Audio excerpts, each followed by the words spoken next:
Bueno amigos, sean todos bienvenidos a una nueva jornada en clásico, ya a estas alturas de viernes de cine. Soy Hernán Godoy y me acompaña como siempre mis grandes amigos Álvaro Guerrero y Diego Duarte, pero este programa no sería nada sin la estelar participación de nuestro experto en cine, el señor Francisco Bravo. Aplausos para... Aplausos, como a lo Mañarich. Aplaudan. Y bravo. Y hoy tenemos un programa, ¿cómo decirlo? Vamos a adentrarnos en un género, un subgénero del cine de terror. Vamos a revisar uno de los grandes mentores de este subgénero, que es el género de zombies. Así que se viene un gran programa, hablando de ahora que estamos en pandemias, catástrofe y todas esas cosas. Claro, de hecho, muy a la situación actual. Claro. Cuando toda la gente está esperando que pase algo más después de un resfrío. Sí. Oye. Claro. Eso, porque ya, género de zombies. Pero hay un señor que marcó como un antes y un después en el género de zombies. Pero antes de adentrarnos en este señor, que es George Romero, vámonos un poquito para atrás y veamos qué había antes de las películas de zombies, cómo se hacían, cuál era la trama, cómo se comportaban estos zombies de esos tiempos.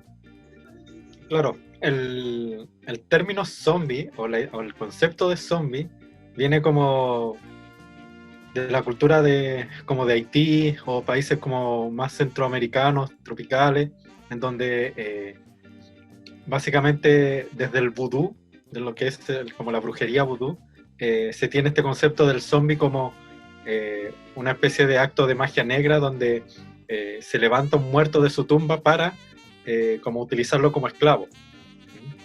Uh-huh. Algunos brujos vudú como que decían hacer esto para tener como ayudantes. Un entre paréntesis que en la cultura de Chiloé, de los brujos de Chiloé, hay historias muy parecidas. Y también algunos brujos a personas que en vida fueron muy malas, iban a las tumbas y los levantaban y los obligaban como a caminar eternamente, como a modo de castigo.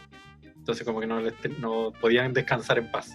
¿Tenían algún nombre esos espectros de la cultura de Chiloé? Muy probable que tuvieran un nombre, pero no lo recuerdo ahora. Ya. Vamos a investigar. Sí. En el caso del vudú era para hacerlos esclavos. Y bajo ese concepto de zombie, la primera película que retrata esta idea es una película que protagoniza Bela Lugosi, ni más ni menos, que se llama White Zombie, o el zombie blanco.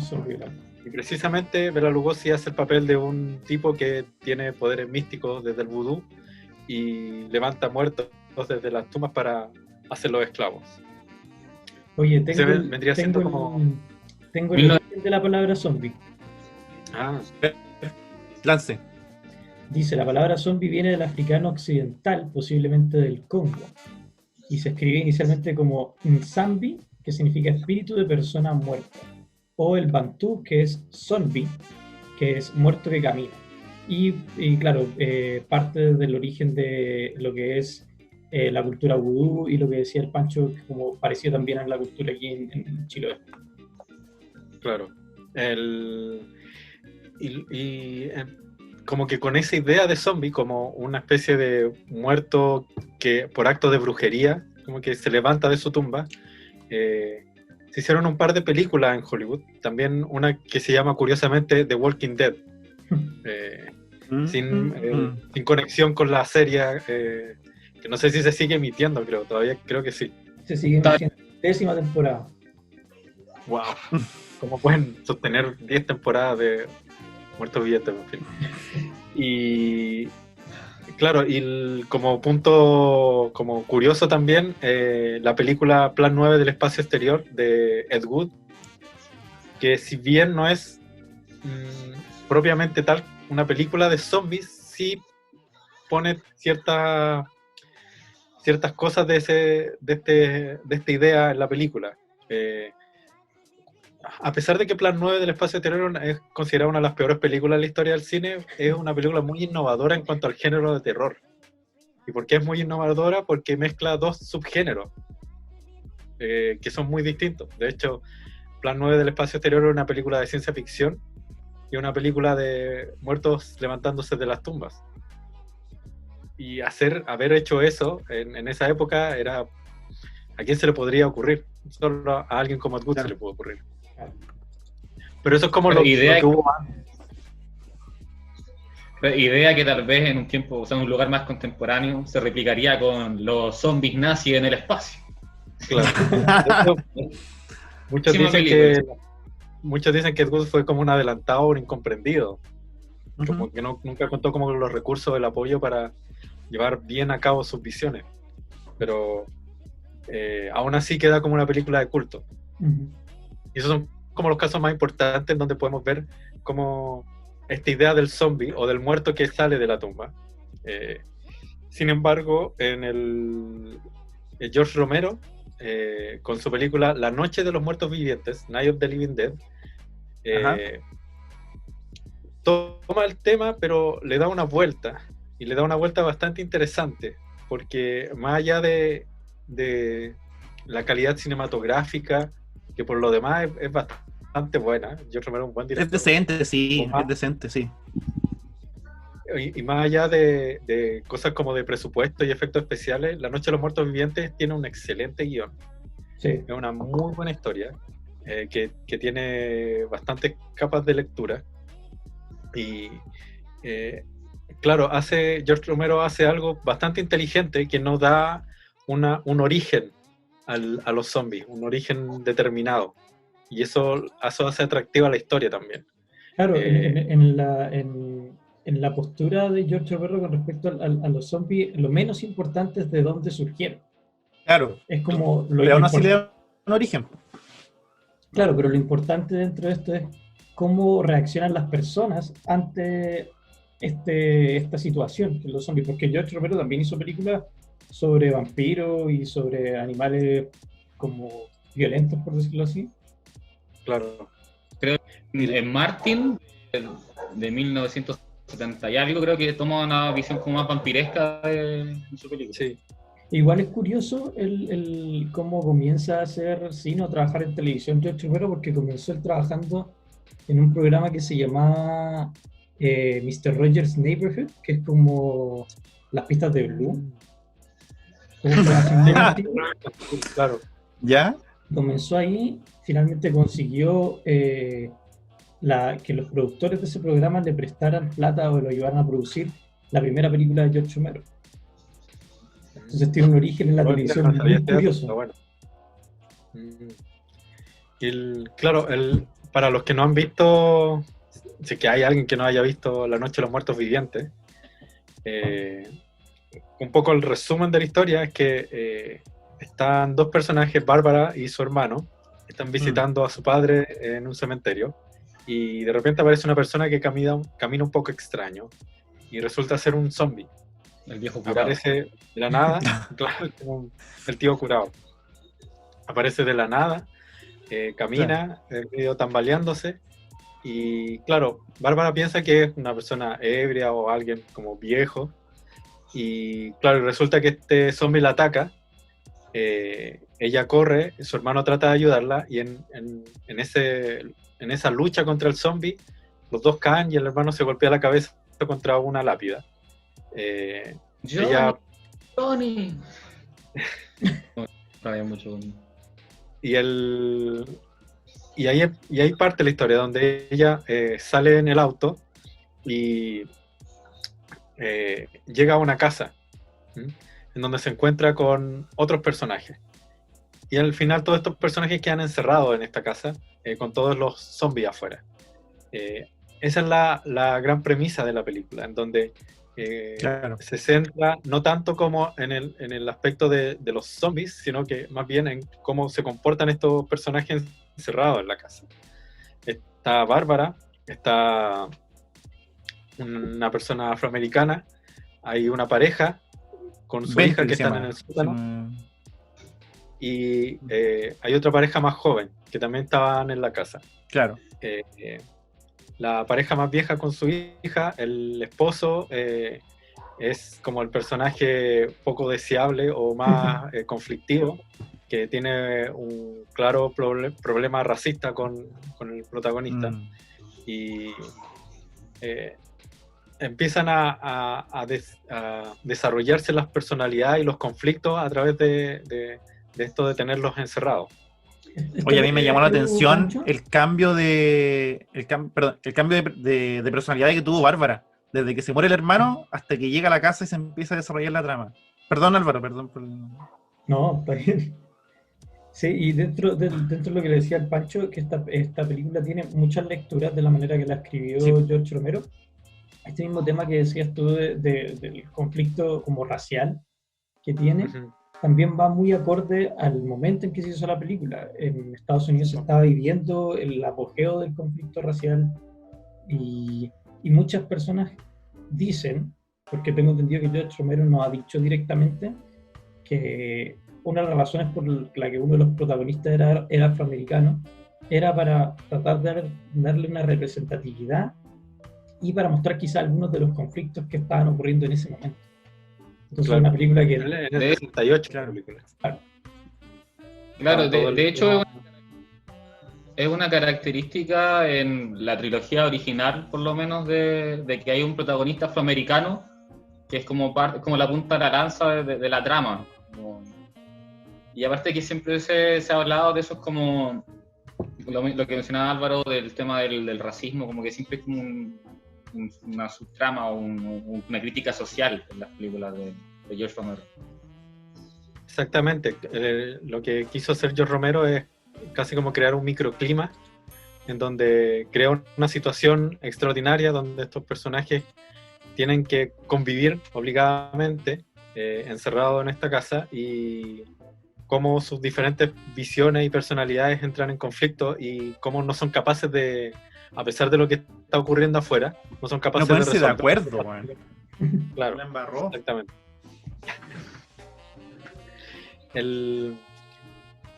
Yo creo que la película está muy bien filmada, está filmada en blanco y negro por una cosa más que de presupuesto, pero está muy bien sacado el provecho en el blanco y negro. Sí. Tiene una iluminación muy bien cuidada, tiene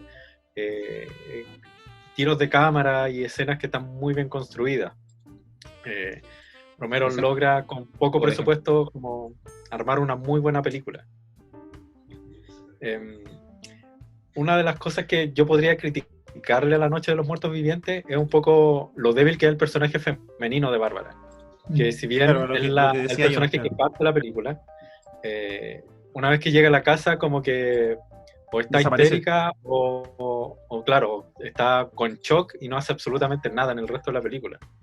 Y ya después Es que- casi al final como que toma un poco de protagonismo, pero siempre como la mujer débil, como un poco la mujer que necesita ayuda siempre. Claro, Claro, termina que- cayendo en el estereotipo de mujer en película de terror. Claro. Diego, No, que para complementar un poco, claro, sin como camisetearme con George Romero, o sea, se podría explicar la personalidad de Bárbara por el estado como catatónico en el que estaba, que es lo que señalaba Pancho, y también producto a que ella en el transcurso de la película no tenía la certeza o no quería creer que Johnny, su hermano, efectivamente estaba muerto. Como que explota o se Sí, igual toma es como chocante que se te muere el hermano también, pues. Entonces como que por Claro, ese lado... de alguna manera como que el cambio de su personalidad se produce o estalla cuando lo ve, cuando se da cuenta que efectivamente se convirtió en un zombie. Claro. No estoy defendiendo a... que claro, en efecto, lo muestran como un personaje muy débil. Sí, o sea, efectivamente en la trama está justificado el por qué Bárbara es así, pero sin embargo, que es como una opinión como más personal, creo que es como que no supo aprovechar el personaje. sí. Que de hecho hay un cambio súper fuerte en el remake que se hace después de los 90, pero ya vamos a llegar a eso. La Noche de los Muertos Vivientes fue un cambio súper fuerte en el género del terror y la punta de lanza para el subgénero de las películas de zombies. Ya no desde el punto de vista como desde el vudú, sino que desde el muerto viviente que tiene otro origen. el muerto viviente que come carne humana, el muerto viviente que al dispararle en la cabeza se muere, etcétera, etcétera. Como que esta película sienta todas las reglas de este subgénero al final. Exacto. Y eso fue un cambio de ahí en adelante. Se sientan como las directrices de lo que se ve siempre adelante. O sea, el zombie retratado en esta película es el que se usa de ahí en adelante en casi todas las representaciones del género, ya sea en juego, en serie o en película. Claro, exactamente. La Biblia del zombie. Lo que a mí me causa un poquito de curiosidad, ¿quién es el que fomenta más adelante, me imagino? El tema como que los zombies van a comer el cerebro en particular de las personas. Que no sé eso, qué el que lo... Eso parte a finales de los 80 en El regreso de los muertos vivientes. Esa es la película en donde los muertos vivientes como que comen cerebros específicamente. Y como que hablan así como dicen, oh, Pancho, tienes un tan delicioso cerebro. Como así. Claro. Sí, esa es una película un poco rindiendo tributo a lo de George Romero, pero en un tono un poco más de comedia y acción. Como caricaturesco. Un poco más caricaturesco, exactamente. No deja de ser una excelente película también, como de este subgénero. Oye, hay un par de detalles correspondientes como al contexto de cómo crea esta película George Romero, que él dijo en una entrevista que al momento de empezar a escribir el guión y a desarrollar la película, había terminado de leer Soy Leyenda de Richard Madison. Y lo había tomado como inspiración. Importante. Sí, pues lo había tomado como inspiración para como retratar esta fuerza de un humano como entorpecido, como que va en hordas contra la gente. Soy Leyenda, que mucha gente tristemente solo lo conocerá por la película de Will Smith, pero que es un libro y es muy diferente a la película y es mucho mejor. Sí, de hecho. Ganando un buen libro, así como en Yo Robot.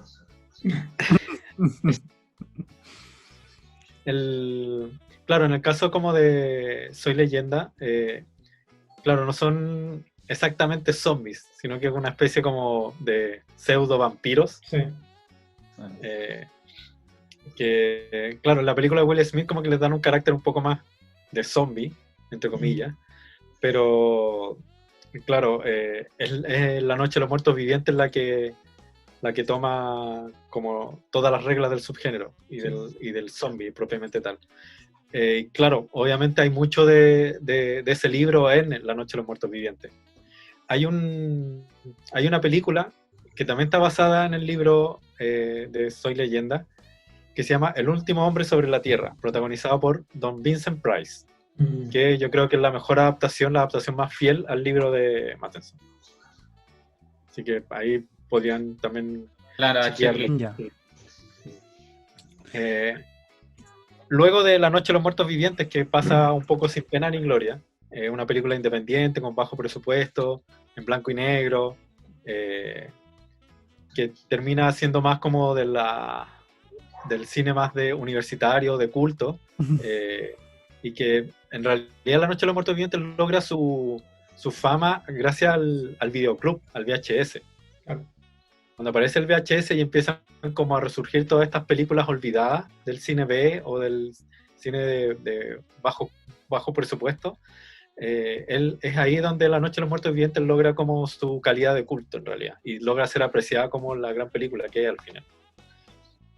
Y George Romero después, claro, se pone a hacer otro tipo de cine, y es casi como 10 años después que hace una secuela de La Noche de los Muertos Vivientes, que se llama Dawn of the Dead, o El Amanecer de los Muertos. Justamente llega 10 años después de la primera. Exactamente, el 78. Y es Dawn of the Dead, es una secuela, pero exacta con los hechos de La Noche de los Muertos Vivientes. No quiero dar spoilers para la gente que no ha visto La Noche de los Muertos Vivientes, pero el final de La Noche de los Muertos Vivientes no se conecta con lo que pasa o cómo comienza Dawn of the Dead. Y de hecho son otros personajes y todo. El mismo universo, pero cuenta historias diferentes. Con otra gente, claro. Claro, es como la línea donde el mundo ha empeorado desde la primera. Pero esa es como la línea al final, y de hecho que también continúa en la tercera, como el paso del tiempo, de cómo afecta. Exactamente.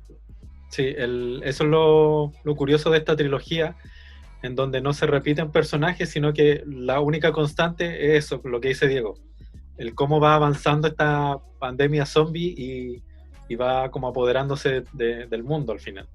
En el amanecer de los muertos se ve como los zombies ya llegan como a Nueva York, con una primera escena ultra frenética, en donde hay explosiones de cabeza, mucho gore.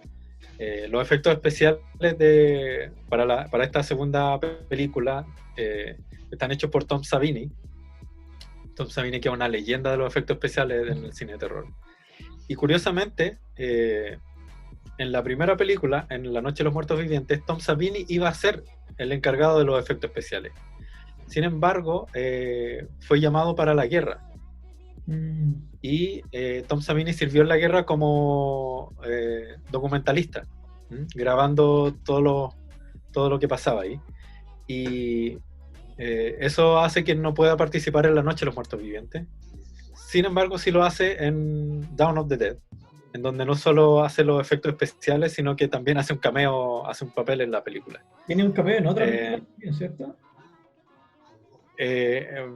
De Romero, sí. Sí. Después en Land of the Dead. Sí. También aparece, de hecho, haciendo el mismo personaje. Sin caer en spoiler, es el que hace el motorista, ¿cierto? Sí, el motoquero. Sí. También aparece en estas películas de Robert Rodríguez, de las de Danny Trejo, creo que ahí también tiene cameo. Y del Crepúsculo al Amanecer. También hace un papel ahí Tom Savini. Una película con mucho más presupuesto, a color, con mejores efectos especiales. De hecho, Tom Savini hace un gran trabajo armando todos los efectos especiales, y de hecho toda esta experiencia en la guerra como que prácticamente les dio como material para hacer todos estos efectos especiales de gente siendo destrozada por los zombies, etcétera, etcétera. Al final como que fue más beneficioso para esta trilogía que Tom Savini pasara por esta experiencia. Él mismo lo cuenta así, de hecho. La historia, como bien dije, no tiene relación con La Noche de los Muertos Vivientes. Muestra una primera escena en donde los zombies atacan la ciudad, atacan un edificio de departamento, etc. Y se muestra un canal de televisión transmitiendo todo esto, y los zombies entran al canal de televisión. Y un equipo SWAT escapa en el helicóptero con 2 de los periodistas de este canal. Los tipos escapan en el helicóptero, hacen un par de paradas y al final llegan a un mall en donde aterrizan y deciden cómo quedarse ahí, lo cual es como la situación o el lugar ideal donde uno puede quedarse en una situación donde está el apocalipsis zombie en todos lados.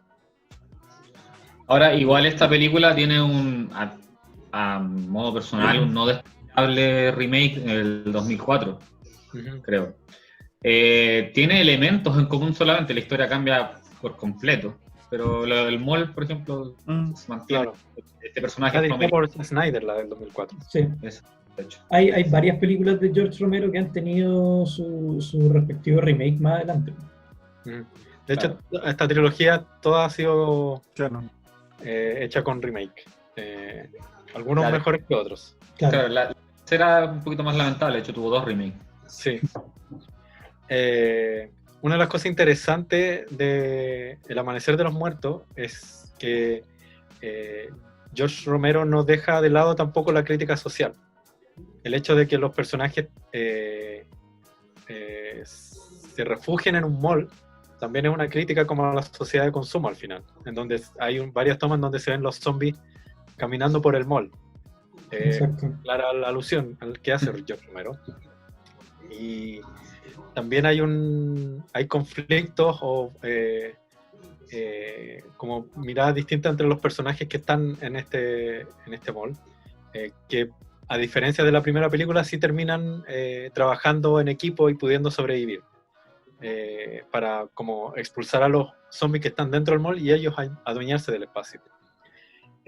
Como dijimos anteriormente también, hay un punto de quiebre en la película en donde parece que está todo bien, pero llegan estos motociclistas, liderados por Tom Savini, donde hace su cameo, y donde dejan la escoba, dejan realmente la escoba, y ahí es donde queda la embarrada. Sí. Todos los motociclistas terminan muertos, y los tipos solo pueden escapar. Era prácticamente fue como un asalto vikingo, así por bikes, machete, el mismo Tom Savini, así como, despídete, monstruo. Y, claro.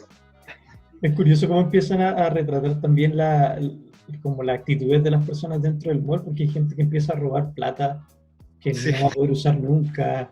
O sea, empiezan a tener actitudes que igual son muy reales. O sea, podría ¿Qué gente haría, po? Si esa es la cuestión, po. Sí, precisamente.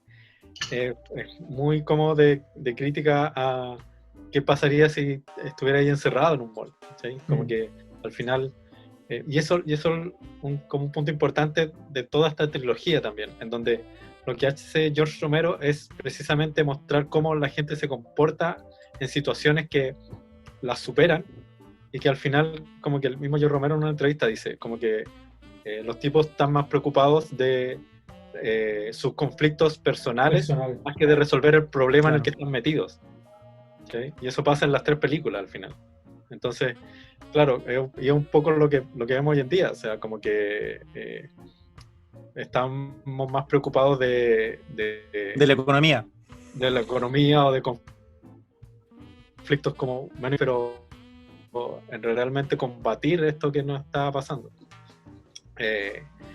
Y por ahí va un poco la idea de esta trilogía, que otra cosa que cabe destacar es que no es una trilogía que está pensada desde antes, sino que se va haciendo a medida que van pasando los años. Como que George Romero al hacer La Noche de los Muertos Vivientes no pensó que iba a ser una secuela o que iba a ser 3 películas, sino que la fue pensando y fue construyendo los guiones a medida que iba avanzando los años y se le iban ocurriendo ideas al final. Fue un buen camino al final, o sea, de alguna manera el tiempo sirvió como para añejar la película, la anterior, una tras otra. Bueno, hasta la tercera, o sea, o inclusive hasta el remake del 90, porque después ya se pone un poquito más... Totalmente de acuerdo. Una de las cosas a destacar también de El Amanecer de los Muertos es la música, que está hecha por una banda que se llama Goblin, que ha trabajado en varias películas de Darío Argento y que ahora hizo el soundtrack para esta película de George Romero, que es maravilloso. Por favor, lo pueden escuchar completo en YouTube. Es un soundtrack que vale la pena escucharlo así solo, porque Goblin es una tremenda banda de rock progresivo y más encima se mandan un pedazo de soundtrack con El Amanecer de los Muertos. Es buenísimo la música. De hecho, una tonada que suena sin spoiler, cuando bajan del helicóptero a cargar combustible, se hizo muy como reiterativa, por así decirlo, en el tiempo. Como que es como muy icónica esa como tonada que suena así. ¿Qué se vio en la película?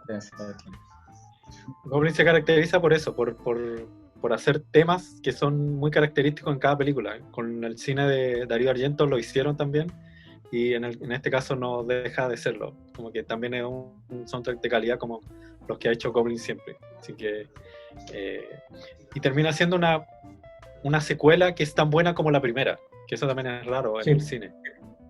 Es tan buena como la primera. Yo voy a decir una locura ahora, pero inclusive diría que es mucho mejor que la primera y para mí es la mejor de toda la trilogía. Sí, muchos también dicen que es mejor que la primera. Es que tiene varios elementos que pueden favorecer el mejor desarrollo, la mejor grabación. Claro. En la segunda tenía todo más a su favor, y creo que también está mejor pensada la historia y como retratada los conflictos, creo yo. Claro. Mejor desarrollados que en la primera, quizás. Es que igual influye lo que dijo Pancho, que hizo la primera sin pensar en que iba a hacer 2 más, pues. Entonces dijo, ya voy a hacer todo lo que pueda y chao. Y no, hasta ahí, pues, ¿cachai? Tiró toda la da pie como para hacer una mejor, pues. Bueno, sí. Es eso, básicamente. Contó con más presupuesto y y se lanzó como a esta idea de hacer esta secuela con bastante éxito, la verdad. Creo que es una muy buena película y como dice Diego, hay muchos que plantean que es el punto álgido en esta trilogía. Sí. Luego de eso también pasan casi como 10 años para la tercera película de esta trilogía, que es El Día de los Muertos Vivientes, El Día de los Muertos, Day of the Dead. Muertos. Ujú. 85. Claro, Sí. sí, como el 85. Déjame corroborar el año. El día del El 85, 85, exacto. sí, efectivamente.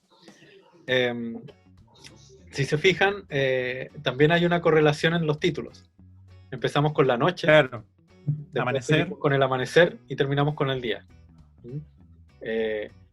También las películas están, si bien no estaban pensadas desde antes, como que las fueron construyendo bastante bien pensadas, porque en esta tercera película empieza mostrándonos imágenes de ciudades totalmente desoladas, donde no vemos ningún ser humano, solo zombies deambulando.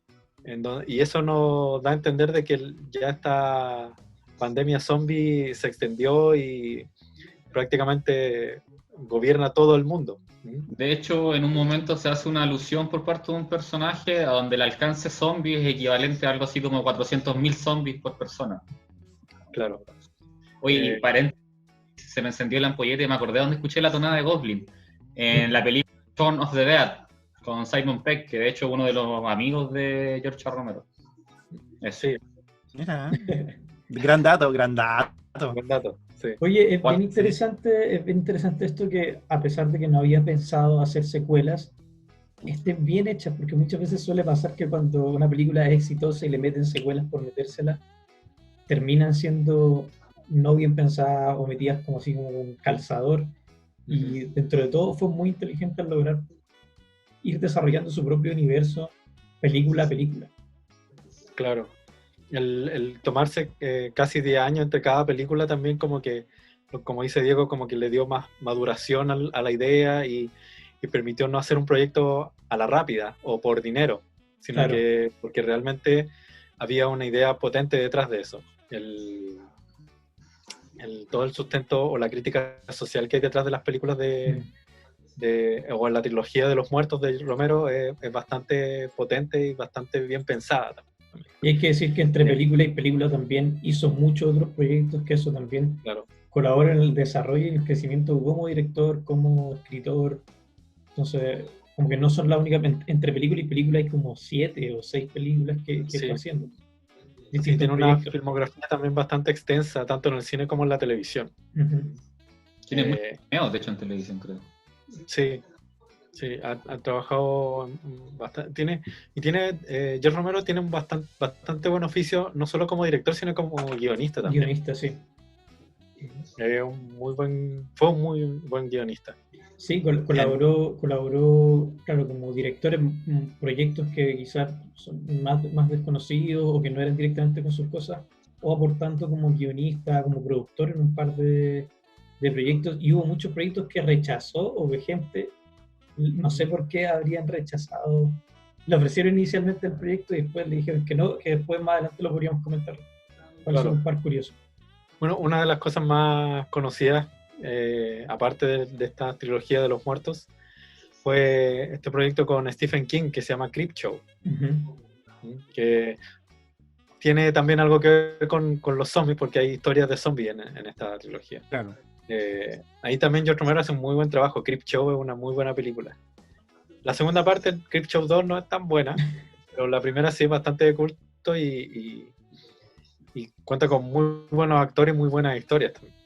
Con toda esta imaginería como del cómic de terror de los años 50, que está muy bien lograda. Y de hecho el mismo Stephen King hace un cameo en la película. Igual hay que decir que no en todos los proyectos tuvo el mismo éxito o hubo la misma calidad. Hubo uno en los que logró cosas y en otros que no fue que quizás no logró la misma pulcritud o el mismo éxito que en películas pasadas, principalmente en las trilogías. Claro. De hecho, si hablamos de proyectos y de bandas que incursionaron. Gracias. Estuvo The Misfits, creo, en una... Y como que no anduvo muy bien el proyecto. Como que no tuvo el éxito que tuvo Goblin. Claro. Incursionar. La agarró. Qué bueno. Y claro, y con toda esta idea realiza esta tercera película, que es El Día de los Muertos. Como dijimos, ya ha avanzado como esta pandemia zombie, en donde la Tierra está desolada, y se muestra que los últimos sobrevivientes, supuestamente, son un grupo de científicos y militares que viven en un búnker bajo tierra. Y que los científicos están como trabajando en busca de un antídoto o de una cura para esta pandemia zombie. Y nuevamente, el encierro de personalidades y de visiones muy distintas hace que entre en conflicto, sobre todo entre militares y científicos. O sea, imagínense lo que es eso. Un militar muy bastardo que trata como muy dictatorialmente todo en el búnker. Y lo curioso o lo importante de esta película es que es la protagonista, que aquí sí la protagonista es una mujer que toma las riendas de la historia. Lo que no pasaba ni en La Noche de los Muertos Vivientes ni tampoco en El Día de los Muertos Vivientes, en donde la protagonista femenina también es un papel bastante como menor dentro de la historia.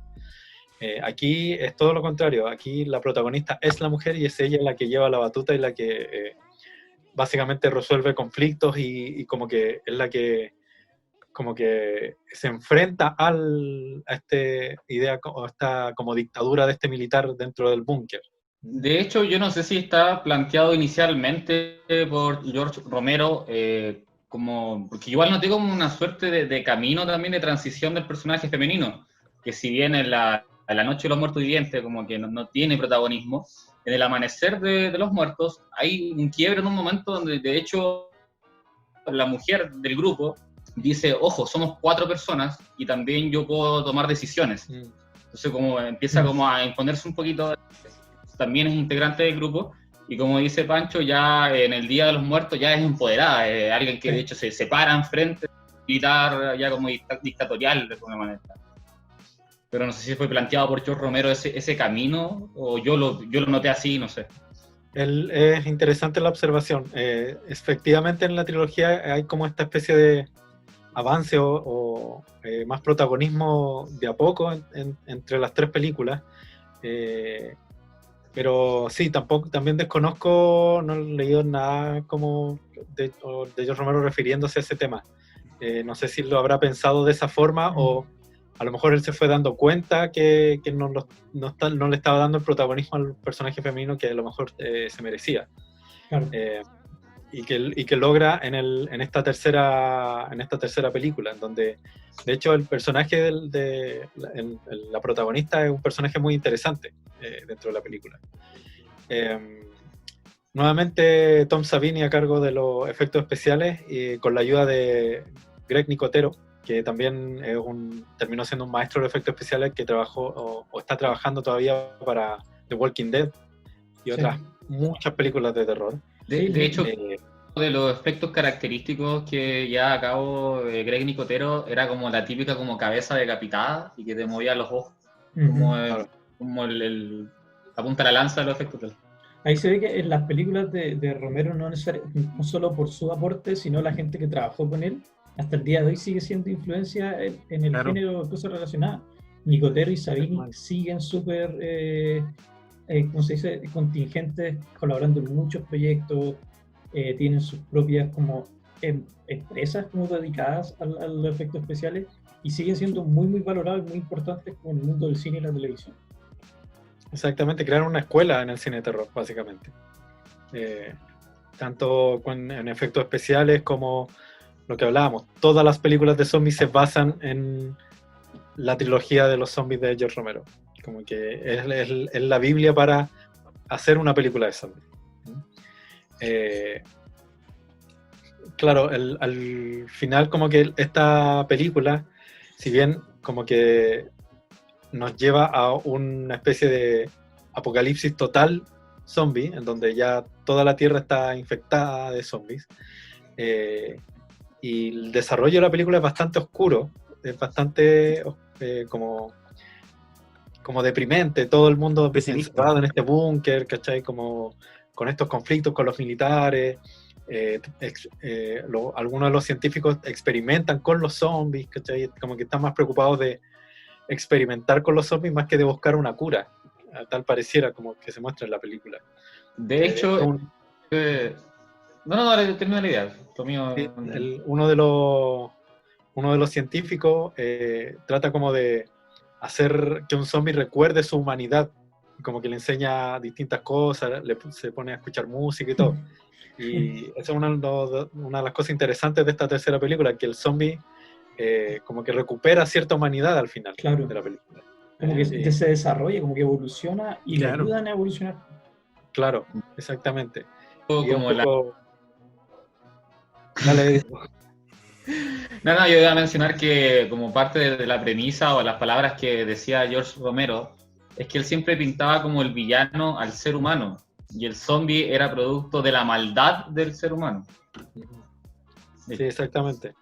Claro, como que básicamente los zombies eran como una fuerza exterior Claro. que generaba, pero al final, como que, claro, como dice Diego, toda la maldad siempre estaba en el actuar del ser humano, más que en que los zombies fueran la maldad. Los zombies son como parte del contexto, porque Claro. los antagonistas se pueden dar ahí mismo entre los personajes. Los conflictos son por otra cosa. Claro. Exactamente, De hecho, y eso es lo que quieren reflejar estas películas al final. Claro. Cómo como que nos encerramos en nuestros conflictos y en nuestras diferencias en vez de trabajar en conjunto para solucionar un problema que nos afecta a todos. Lo que pasa ahora. Este conflicto militar que se plantea en el Día de los Muertos, de alguna manera se ve reflejado en otra película de zombies, que si no me equivoco Latinoamérica llegó como el Exterminio, pero se llama 28 días después, creo. ¿Sí? También tienen como todo un concepto donde se refugian en un lugar militar y tienen como problemáticas muy similares. Así. Claro, exactamente, sí. Esta película como que no le fue tan bien como el Amanecer de los Muertos, y de hecho como que muchos no la consideraron por mucho tiempo como una gran película o digna de las dos anteriores. Como que se la consideró como la más débil dentro de la trilogía. Sin embargo, como que con el pasar de los años como que se ha podido apreciar mejor y ha envejecido bastante bien las tres películas de él. Igual a mí me pasa con la tercera que sí, propone muchas cosas interesantes dentro de la historia, pero comparativamente con las otras quizás sí puede ser la más débil. Yo creo que de un punto, a mí algo que me puede molestar de la película es que hay un par de actuaciones que no son muy, muy buenas para el conflicto, como que termina siendo como un poco como salidas del contexto, me parece que un poco rara. Sí, claro, hay por ahí también sí hay una cosa con las actuaciones. De hecho, yo creo que la que tiene mejores actuaciones es la primera película. En las otras dos, claro, es un poco como actuaciones como sobreactuadas en alguna escena y todo. Sin embargo, como que uno puede superar un poco eso porque el guión también está muy bien escrito. Sí. Se le puede, como entre comillas, perdonar un poco eso a Romero. Además que estamos hablando también de un género que es un poco como muy muy en la cima todo, así como mucha acción, mucho gore, mucha sangre y sobreactuaciones y cosas como todo muy... Es parte de... Claro, parte de como del subgénero. Pero yo personalmente pienso que esta es una trilogía bastante como cerradita, bastante bien hecha y que como ninguna película como que le quitan mérito a la otra, ni creo que las tres están como bastante parejas y cuentan muy bien este universo que armó George Romero. Luego, claro, en los años 90 saldría un remake de la primera película, que es La Noche de los Muertos Vivientes, precisamente dirigida por Tom Savini, que también es muy curioso porque Mm. George Romero es el que planea este remake. Sí, pues es guionista y productor. Exactamente. Y cuando él le preguntan quién va a dirigir el remake, no hay duda en la mente de George Romero que el que tiene que dirigir el remake es precisamente Tom Savini. ¿Y quién conoce mejor esta idea de George Romero que el mismísimo Tom Savini? Y qué trabajo, un excelente trabajo. Yo creo que otra de las cosas raras en el cine es un muy buen remake. Yo creo que es tan bueno como la película original. Le hace mucha justicia y nuevamente, en este caso, George Romero como guionista le da un protagonismo a la mujer de la película, a la protagonista, muy fuerte en la película. De hecho, ella es la única que sobrevive al final, Sí, pues. a diferencia de la película anterior. Que no sobrevive nadie. Claro, Eh, o sea, eh, es ideal, pero pasan algunos acontecimientos. De Claro. hecho, Robert en esta película, más que empoderado, ya llega a un punto donde es como bien badass, así como que es ruda, como que no se metan conmigo, de hecho. toma la situación en sus manos al final. Claro. Claro. Y eso a lo mejor, y aquí estoy especulando un poco, pero a lo mejor da cuenta de que George Romero de a poco como que se fue involucrando más con las protagonistas en sus películas. Puede ser. Tomando el antecedente de cómo pasó desde La Noche de los Muertos Vivientes hasta El Día de los Muertos, y después en este remake como que dice ya, mira, no lo hice en la primera película, lo voy a hacer ahora. Claro, como corregir O sea, detallitos debió que... haber tomado el protagonismo, tiene que haber sido Bárbara en este caso. La recomiendo mucho este remake, tanto como la original. Muy, muy bueno. Bien buena, ¿verdad? Incluso, Igual- incluso este remake es a color. Y eso es un punto Sí. importante. O sea, tomaron mucho riesgo y les salió bastante bien.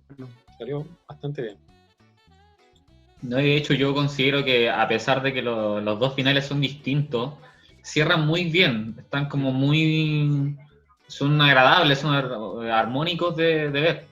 Por ahí la del 90 la encontré un poquito más gore al final. Como que Sí, más- obviamente. Sí,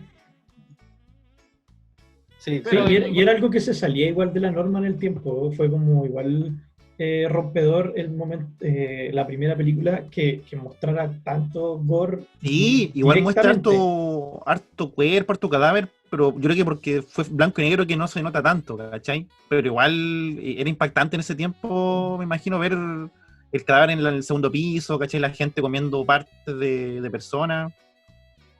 Sí, pues, como que tenían interiores de animales para Sí. los efectos especiales y era bastante impactante para una película de ese tiempo. Claro.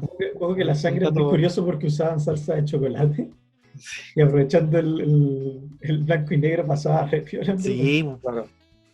Sí. Hay Un dato curioso en El Amanecer de los Muertos, que también ocuparon como intestinos de animales. Algo les pasó que no pudieron refrigerar bien los intestinos y se les anduvieron echando a perder. Y los actores cuentan que el olor era insoportable en el estudio. De verdad que era insoportable. Pero podrían decir que les servía para interiorizarse en el momento. Claro. Ahora hay un detalle que va sucediendo en las películas, pero yo aquí también desconozco si lo habrá patentado George Romero. Es que es como este típico, no sé, ponle que un zombie ataca a una persona y muestran la cámara hacia el muro y sale la sangre salpicando la muralla. Ese pequeño detalle, no sé si se habrá originado precisamente, porque yo hacia atrás lo desconozco. No sé si será como idea, porque se ha repetido mucho en el tiempo, como algo súper clásico, que matan a alguien y te ponen las sombras con sangre. Pero, Claro. pues, Hay varias cosas que en La Noche de los Muertos Vivientes se establecieron, tanto como en lo que hemos hablado del género de zombies, como en cuanto a efectos especiales incluso. Sí. Como que se creó toda una escuela en esta trilogía con respecto a cómo hacer efectos especiales para películas de terror. Y es muy probable que eso también haya sido una punta de lanza en estas películas de George Romero. No recuerdo haber visto algo así como en una película anterior, de hecho. dentro como de curiosidades, que de hecho creo que Álvaro, no sé si iba a decir la misma, Es que de hecho a George Romero le ofrecieron grabar aunque sea un capítulo de The Walking Dead, pero él se negó creo por argumentar que como que la idea, como la gestación de esa imagen zombie como que no era de él. Claro, sí, porque dijo que no se sentía como interiorizado con el proyecto. Aunque igual es curioso porque la serie usa básicamente la misma premisa de las películas de George Romero, que es los zombies son contextuales, el conflicto es entre personas. Y el zombie que se retrata en la serie es el zombie de George Romero. Y la manera de interactuar con los zombies es la planteada por las películas de George Romero. De hecho, sí. El error pero ¿sabéis qué? Es que exagera mucho ese conflicto y hace totalmente lenta la... claro. ¿Sabes qué? Me pasa mucho que que me di cuenta en la película, la primera, que, bueno, y comparando por ejemplo con The Walking Dead, que los zombies actuales son bastante tontos.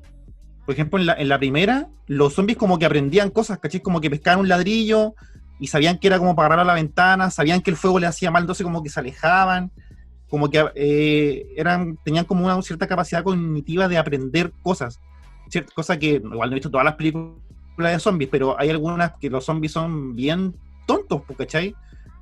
Entonces eso como que me llamaba mucho la atención. Más que... Eso como que todavía no se interioriza en otras películas. Más que como aprender cosas, lo que pasa con los zombies de Romero es que tienen resabios de lo que fueron. Sí, cuando estaban vivos. Claro. Entonces tienen ciertos recuerdos. Por eso como que saben, no sé, ocupar ciertas cosas como pescar un ladrillo para romper ventanas o alejarse. Abrir puertas, ¿cachai? Claro, exactamente. Entonces, como que, claro, están muertos y al revivirlos como que tienen estos resabios en la mente de lo que fueron y tienen como ciertas cosas adquiridas. Por ahí, esta también fue la premisa para como poder enseñarles cosas y poder como humanizarlos de nuevo en la tercera película. ¿Diego? ¿Te iba a decir algo? No, es que de hecho justamente eso que dice el Pancho se ve o se nota en la segunda película, en El Amanecer de los Muertos, donde hace una alusión de que el zombie como que anda dando vuelta en el mall, porque es como lo que recordaba hacer. Claro. Y por ahí también hace ese juego con la crítica social también. Y sabéis que igual como hace como una observación ya como final para mí, como conclusión, me gustó caleta porque uno, por ejemplo, uno 2020 todo eso, está viendo esa película del 68 y como que me contextualizaba en esa época de la gente como que primera vez que estaba viendo algo así en su vida, ¿cachai? Como que era, porque la radio te decía, ya primero no sabemos qué son, después otro mensaje en la radio, creo que con un golpe en la cabeza se mueren. Después otro mensaje, era como que te iba dando de a gotitas la información de los zombies, y nunca decían que era un zombie, nunca sabían qué es lo que era, entonces era como bien impactante, y se agradece también lo que hizo Romero en ese sentido de dar como la información de a poquito, o de dejarlo como al misterio, por decirlo así. Sí, yo lo único que lamento un poquito en la carrera de Romero es que él, de hecho, era la persona que estaba a cargo de realizar Resident Evil, la primera película en el 2002. Sí, ese era el detalle que iba a comentar yo. Pero, claro, es típico que hubieron, creo, diferencias creativas. Ahí, y como que tuvo que salir al... Sí, fue curioso porque le ofrecieron el cargo de director y al momento de empezar las grabaciones prefirieron que no. Dicen que es por conflictos creativos, pero los conflictos creativos siempre traen como muchas cosas más detrás. Claro. Y quién sabe qué querían tratar. Pero curiosamente él igual participó dirigiendo unos cortos promocionales para la segunda edición del juego, para el Resident Evil 2. Buena. Sí, creo que lo he visto eso. Dirigió unos cortos que salieron para Japón solamente, creo. Claro. Sí. Igual son muy curiosos, y ahí se ve que él siguió participando en muchos otros proyectos, o inspirando, o como consultor, lo mismo que Savini, lo igual que Nicotero. Sí, fue, como hemos dicho, fue una gran escuela para todo el cine de zombies que ha habido de ahí en adelante. No se puede pensar el cine de zombies sin pensar en George Romero, básicamente. Incluso también pensaba en Thriller de Michael Jackson, sí, dirigido por John Landis, que es también como que ¿Qué hubiese sido de eso sin George Romero, sin The Night of the Living Claro. Dead? Sí. Está todo ahí. Creo que para la época también la primera película fue bastante cruda, de hecho. Claro. Como que, no sé, por las películas anteriores como The White Zombie, por ejemplo. Claro, los muertos vivientes eran como básicamente personas hipnotizadas o hechizadas, pero no había nada de sangre o gore ni nada por el estilo. Y esta película como que plantea una ficción bastante cruda y bastante oscura de la realidad. Y eso también fue un quiebre en cuanto a lo que es el cine de terror. No solo como cine de zombies, sino que, no sé, películas como La Masacre de Texas también, que serían de ellas si no hubiese habido una primera película como La Noche de los Muertos Vivientes también. Pancho, una consulta. Uh-huh. Por ejemplo, yo no vi todas las películas de... La 3, por ejemplo, no la vi. Y no sé si esta saga es autoconcluyente, por ejemplo, no sé, si al final encuentran la cura o al final matan a todos los zombies. ¿Qué pasa al final o no sé, o qué hay como en el aire? Mira, el final de la tercera no es ninguna maravilla, como que se puede contar porque no es como ni siquiera digno de spoiler. Los tipos escapan del búnker y llegan a una isla.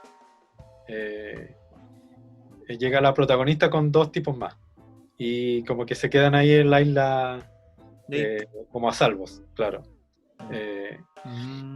Claro, no hay...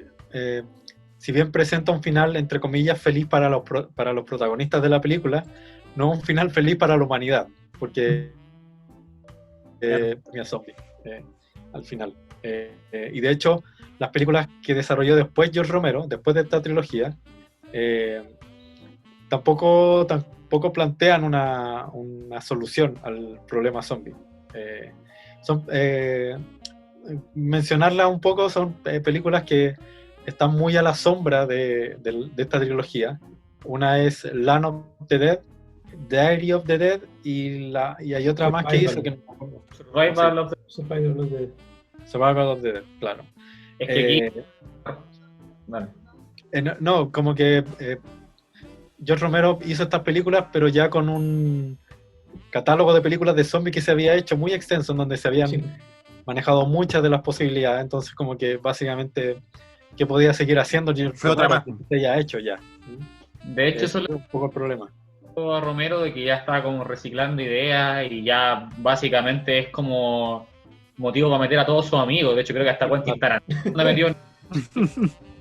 Y creo que en Land of the Dead como que ya ahí el mensaje que te deja es como que lo que queda de humanidad tiene como que aceptar, claro, vivir como eternamente con la...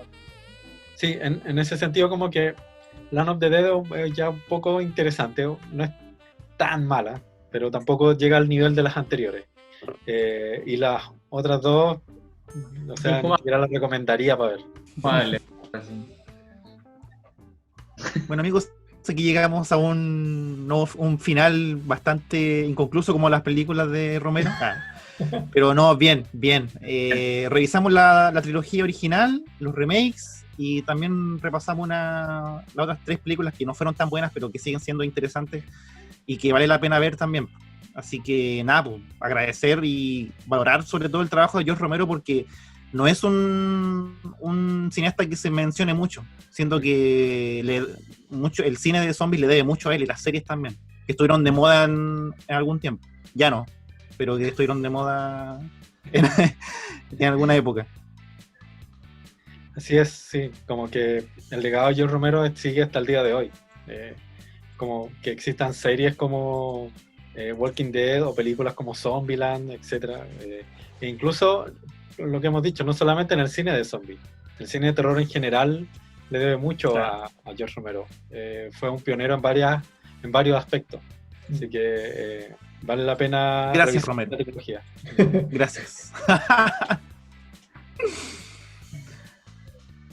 Y se nos va a acabar, pues. Sí, se nos acaba. Nos despedimos y nos vemos. Nos despedimos. En otra edición de Viernes de Cine. Así es, pues, amiguitos.